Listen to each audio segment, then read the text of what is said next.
Faarax Hilowle Roobo waa wiil daahir oo muddo ku dhawaad 2 sano ah la xanuunsanayay cudurka kansarka, waxayna waalidiinta dhalay wiilkani ay la murugaysan yihiin xaalka wiilkooda.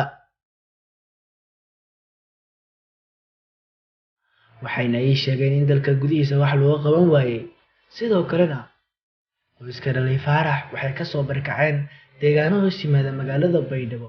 Haatan waxay ku nool yihiin qoyska dhalay Faarax Hilowle Roobo waxay ku nool yihiin mid ka mid ah guryaha ku yaala magaalada Baydhabo kadib markay soo dirtay xaalka wiilkooda. Waxayna ay sheegeen in wax looga qaban waayay gudaha magaalada Baydhabo oo ku dhawaad magaalada Baydhabo ay ku sugan yihiin 4 bilood oo wax looga qaban waayay dalka gudihiisa.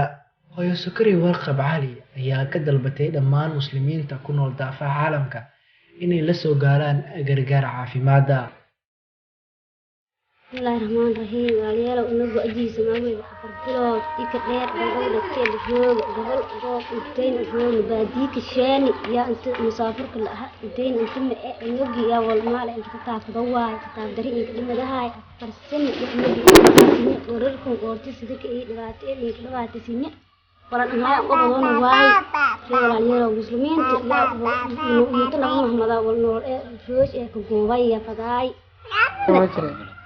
iya 4 bilood inta roog 4 bilood ayaa isbitaalka nagaay daawo la siiyay daawada la siiyay wala qabado way tay ku meel dheereen xamar anagu isbitaal shil xamar daawada jir laliina aan baahini daawada inta markii helaw in oo anagu in ka gargaaro muslimiinta anagu in ka gargaarano walaaliyada walaha in ku sano maal in isiyo gargaarka safar.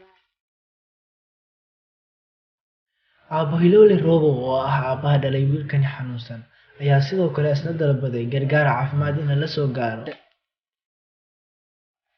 Magaalada Hilowle Roobo Usmaan yaliare ilaa koonfurta galbeed ilaa waliyaagi oo muslimiinta yaa li kaalmayo unugu li imbaano hade.